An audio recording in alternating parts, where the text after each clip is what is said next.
Baiklah anak-anak, kali ini kita akan belajar bahasa Indonesia tema 5. Bahasa Indonesia tema 5 ini akan membahas tentang teks non-fiksi.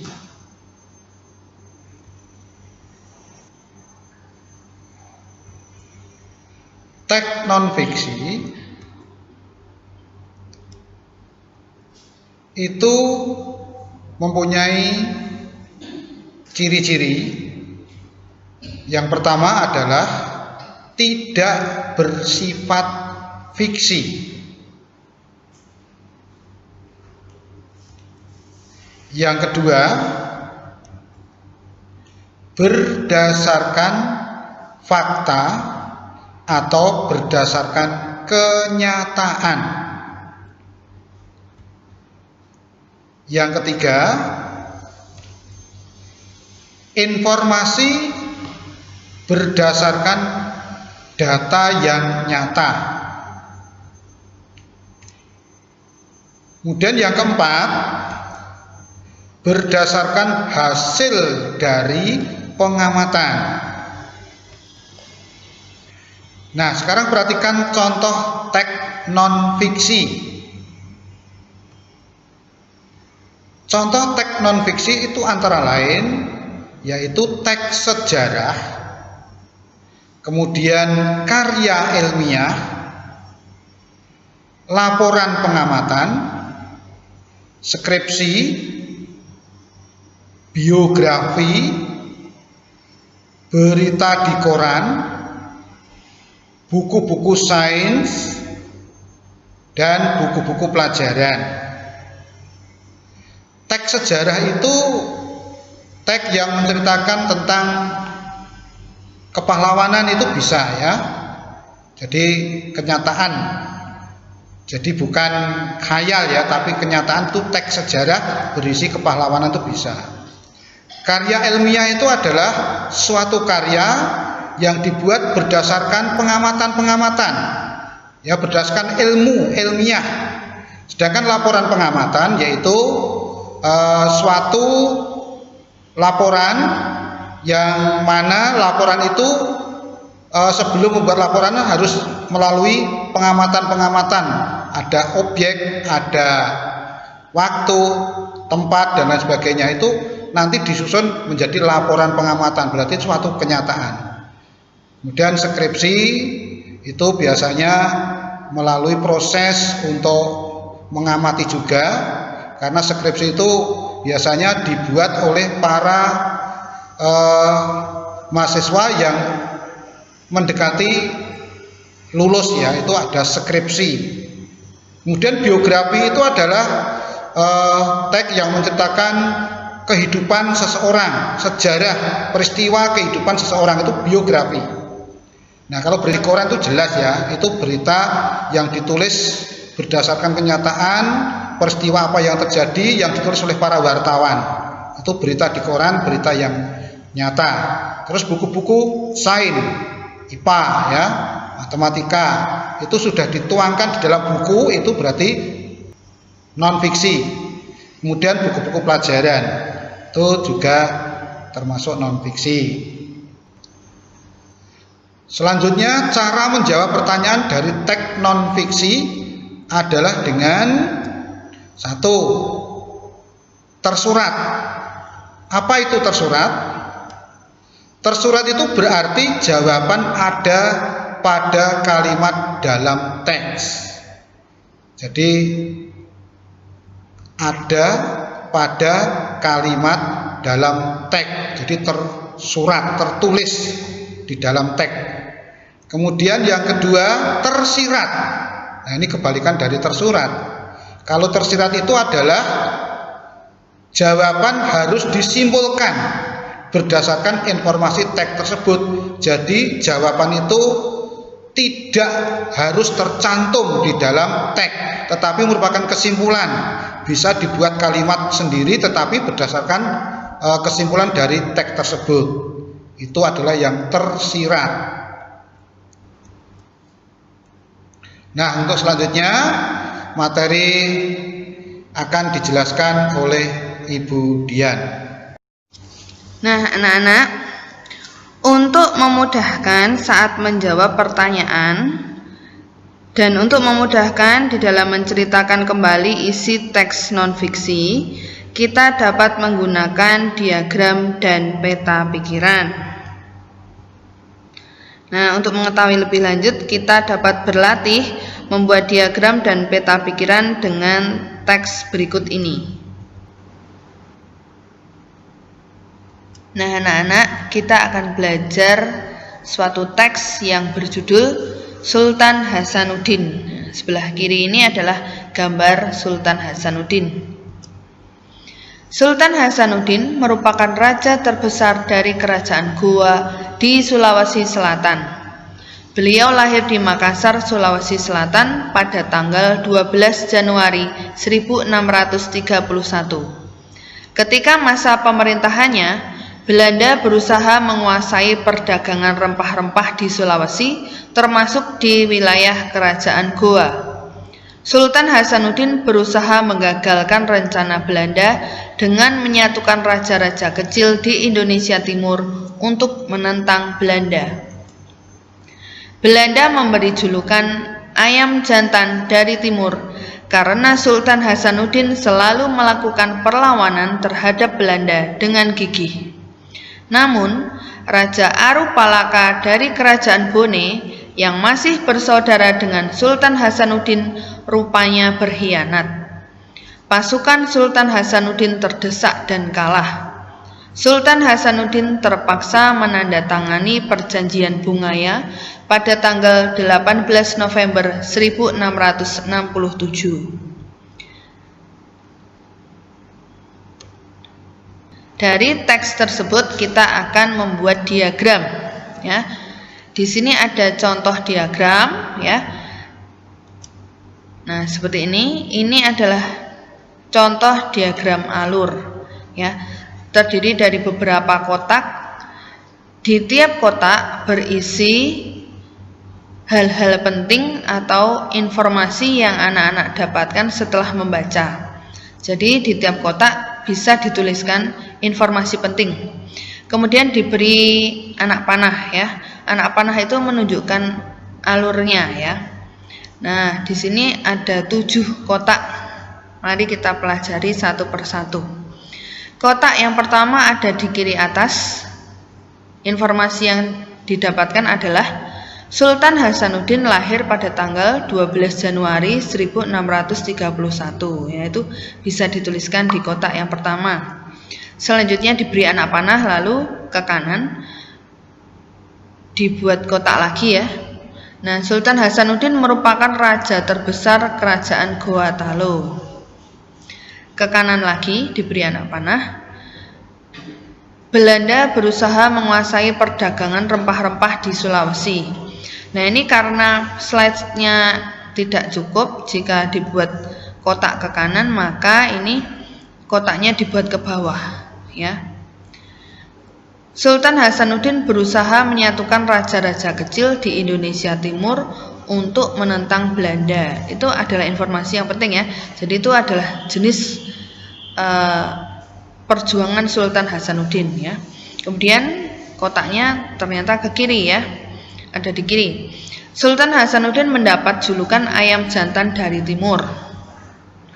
Lalu diagram selanjutnya bisa dituliskan di bawahnya. Sultan Hasanuddin dikhianati oleh Raja Bone, yaitu Raja Arupalaka. Diagram selanjutnya bisa anak-anak tuliskan di kanan. Nah, Sultan Hasanuddin kalah dari Belanda dan menandatangani perjanjian Bungaya tanggal 18 November 1667. 7 kotak ini berisi hal-hal penting dari bacaan Sultan Hasanuddin, ya. Ini merupakan contoh diagram, ya. Untuk apa diagram itu? Jadi diagram ini untuk memudahkan anak-anak di dalam mengingat isi teks non-fiksi, memudahkan anak-anak di dalam menjawab pertanyaan, dan juga memudahkan anak-anak ketika harus menceritakan kembali isi teks non-fiksi dengan bahasa anak-anak ya. Jadi ini sangat memudahkan anak-anak ketika harus menjawab pertanyaan ataupun menceritakan kembali isi teks non-fiksi. Berikutnya dengan peta pikiran. Dulu anak-anak sudah belajar membuat peta pikiran ya. Nah, di sini untuk peta pikiran bisa kita berikan gambar tokoh dahulu. Ya, kalau di sini ada gambar tokohnya yang ditaruh di tengah. Tetapi bisa juga anak-anak nanti kalau tidak punya gambar tokoh juga bisa dituliskan nama tokoh. Nah, peta pikiran berisi cabang-cabang pikiran atau cabang-cabang hal-hal penting dari bacaan. Nah, ini ada satu cabang. Nah, cabang ini menunjukkan kepada nama tokoh yaitu Sultan Hasanuddin. Ya, karena ini gambarnya belum ada namanya, maka di cabangnya itu berisi nama tokoh ya. Cabang selanjutnya adalah nama kerajaan, yaitu Kerajaan Goa. Cabang selanjutnya adalah julukan tokoh, ya, Ayam Jantan dari Timur. Cabang berikutnya perjuangan tokoh. Nah, perjuangannya apa ya? Perjuangannya adalah menyatukan raja-raja kecil di Indonesia Timur untuk menentang Belanda. Cabang berikutnya adalah perjanjian yang dibuat, namanya Perjanjian Bungaya. Cabang berikutnya tentang yang mengkhianati, yaitu Raja Arupalaka dari Kerajaan Bone. Mungkin bisa dibuat cabang yang lain ya, misalnya cabang di manakah Kerajaan Goa, gitu juga bisa ya anak-anak. Di Sulawesi Selatan itu bisa ya. Nah, di sini contohnya berisi 6 cabang dan setiap cabang ini akan membantu anak-anak untuk menceritakan isi teks dengan bahasa anak-anak ataupun menjawab pertanyaan-pertanyaan penting yang berkaitan dengan teks tersebut. Untuk materi selanjutnya akan dijelaskan oleh Ibu Wiwi. Baik anak-anak, tadi di awal pelajaran sudah dijelaskan oleh Bapak Dwi Isnanto mengenai teks non-fiksi. Non-fiksi berarti itu adalah teks yang nyata. Dalam teks nyata ini otomatis mengandung banyak informasi. Informasinya tentunya juga hal-hal yang nyata, hal-hal yang benar-benar terjadi. Seperti ini, informasi dari teks non-fiksi tadi adalah sekumpulan data atau fakta atau sesuatu hal, tentunya adalah hal yang benar-benar terjadi, adalah hal yang nyata atau fakta. Saat kita membaca teks, terkadang masih ada informasi yang ingin kita ketahui lebih lanjut. Mungkin kita merasa teks yang kita baca kok kurang ya, kurang lengkap. Ada informasi yang anak-anak perlu ketahui tetapi tidak ada di dalam teks tersebut. Anak-anak tentunya bisa mencari di referensi atau teks yang lain, bisa di internet, bisa di buku-buku pendukung yang lain.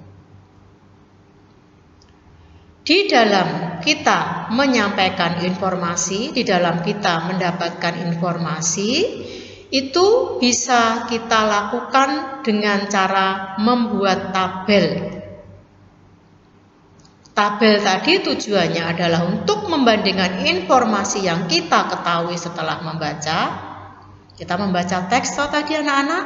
Setelah kita membaca teks, kita dapat informasi. Oh, informasi yang kita dapat seperti ini. Bisa juga kita menuliskan informasi apa yang belum kita dapat dari teks tersebut, sehingga kita ingin mengetahui informasi lebih lanjut dengan cara yang tadi. Bisa mencari di internet atau dicari dari buku pendukung yang lain. Di sini anak-anak coba amati tabel berikut ini. Tadi sudah dijelaskan oleh Ibu Dian mengenai teks yang berjudul Sultan Hasanuddin. Sultan Hasanuddin di sini adalah benar-benar pahlawan benar-benar ada. Jadi tidak khayal anak-anak. Apa yang kamu ketahui tentang Sultan Hasanuddin setelah anak-anak membaca teks tadi?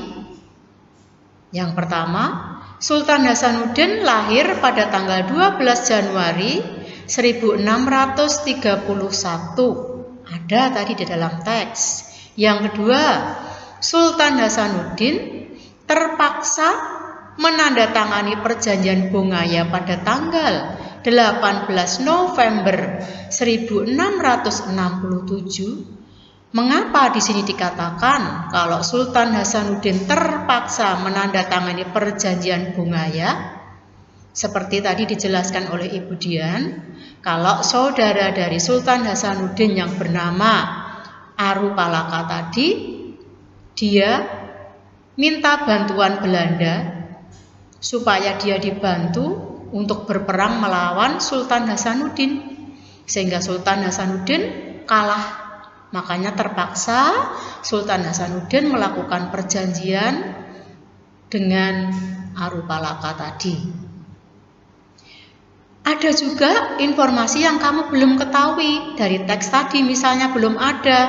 Kapan ya Sultan Hasanuddin wafat? Misalnya di dalam teks tidak ada, anak-anak bisa mencari di dalam buku yang lain, mungkin bisa mencari di dalam internet. Kemudian, apalagi yang anak-anak ingin ketahui yang tidak ada di dalam teks tadi?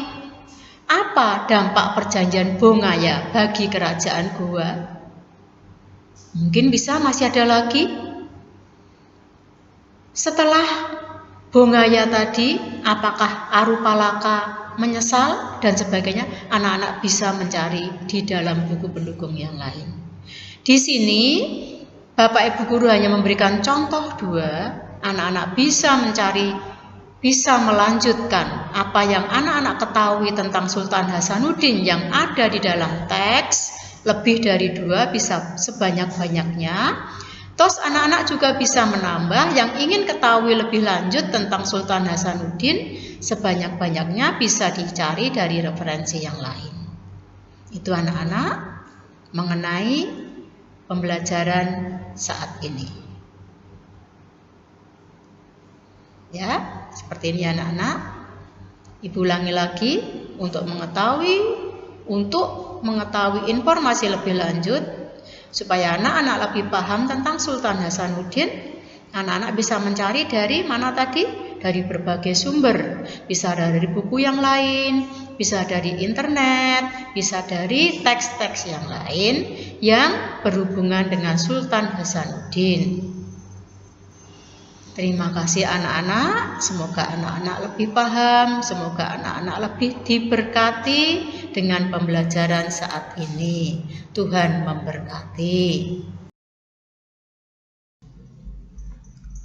Anak-anak, Bapak Ibu Guru berharap tetap semangat selama belajar dari rumah dengan bimbingan orang tua di rumah.